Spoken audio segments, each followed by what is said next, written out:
नमस्कार दोस्तों, मैं अमन स्वागत करता हूं आपके अपने यूट्यूब चैनल एजुकेशन हब पे।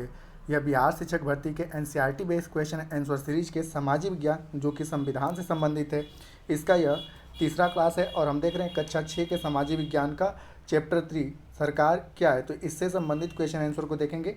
बाकी के जो 2 अध्याय हैं इनका वीडियो ऑलरेडी अपलोड किया जा चुका है, तो आप प्लेलिस्ट में जाकर उसे प्राप्त कर सकते हैं। और अभी भी आपने चैनल को सब्सक्राइब नहीं किया है तो चैनल को सब्सक्राइब अवश्य करें। तो चलिए बढ़ते हैं क्वेश्चन की ओर। पहला क्वेश्चन है कि हर देश में एक में विभिन्न निर्णय लेने एवं काम करने के लिए कौन जिम्मेदार होता है? जनता, सरकार, नेता, उपरोक्त में से एक से अधिक या उपरोक्त में से कोई नहीं। तो हर देश में निर्णय लेने और काम करने के लिए जो जिम्मेदार होता है उसे सरकार कहा जाता है। तो सही आंसर होता है आपका बी। अगला क्वेश्चन है, निम्नलिखित में से सरकार के काम क्या हैं? गरीबों की मदद के लिए कार्यक्रम चलाना, तो बिल्कुल सही है। दूसरा कह रहा है कि देश की सीमाओं की सुरक्षा करना, तो ये भी सही है। तीसरा कह रहा है कि देश के सभी नागरिकों को पर्याप्त भोजन और अच्छी स्वास्थ्य सुविधाएं देना, तो ये भी आपका कथन सही है। तो यहाँ पे कह सकते हैं कि उपरोक्त में से एक से अधिक सरकार के काम सही हैं। आपका सही आंसर होता है डी।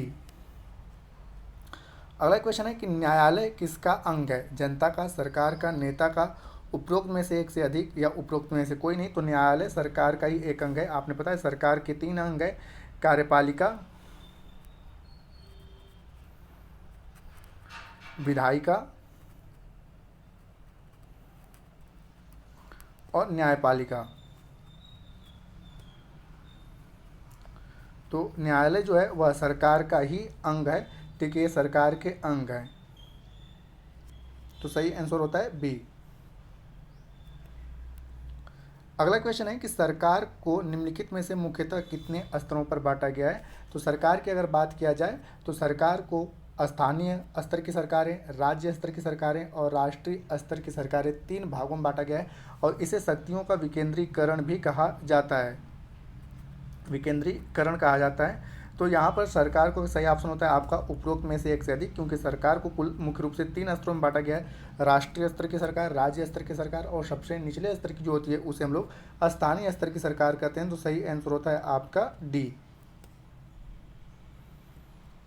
अगला क्वेश्चन है कि लोकतंत्र में सरकार को शक्ति किसके द्वारा मिलती है? लोगों के द्वारा, नेता के द्वारा, राजा के द्वारा, उपरोक्त में से एक से अधिक या उपरोक्त में से कोई नहीं। तो लोकतंत्र में जो शक्ति मिलती है वह सरकार को और लोगों के द्वारा मिलती है। तो सही आंसर होता है आपका ए। अगला क्वेश्चन है, यंग इंडिया पत्रिका किसकी है? महात्मा गांधी की, जवाहरलाल नेहरू की, डॉक्टर भीमराव अंबेडकर की, उपरोक्त में से एक से अधिक या उपरोक्त में से कोई नहीं। तो साल 1931 में महात्मा गांधी ने अपनी पत्रिका निकाली थी यंग इंडिया। तो सही आंसर होता है आपका ए कि यंग इंडिया पत्रिका महात्मा गांधी की है।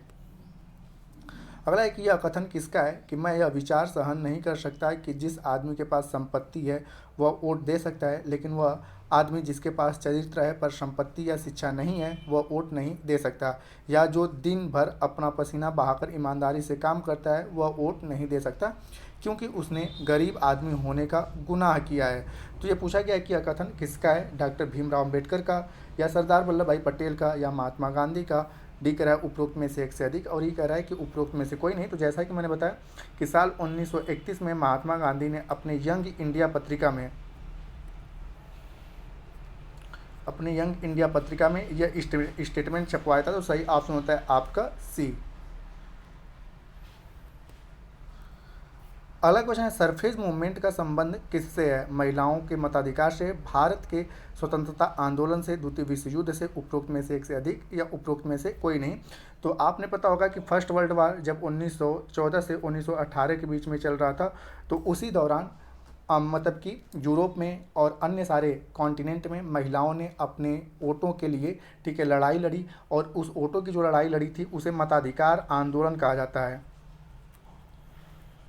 मताधिकार आंदोलन कहा जाता है।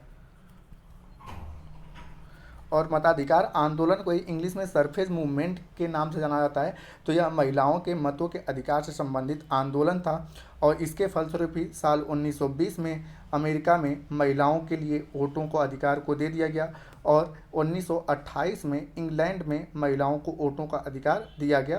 तो यह सरफेज मूवमेंट का ही ठीक है परिणाम था। तो सरफेज मूवमेंट का संबंध किससे? तो महिलाओं के मताधिकार से।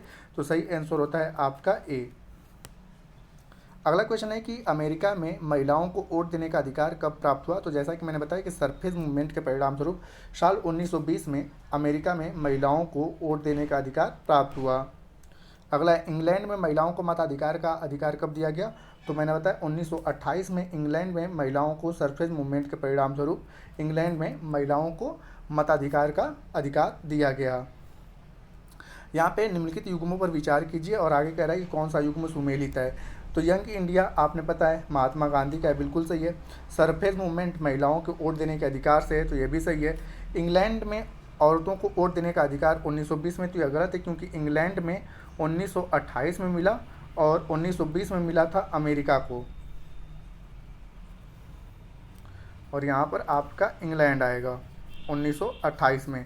तो यहाँ पे तीसरा वाला स्टेटमेंट आपका गलत था, तो इस प्रकार से कह सकते हैं केवल 1 और 2 आपका सही है, तो सही आंसर होता है ए।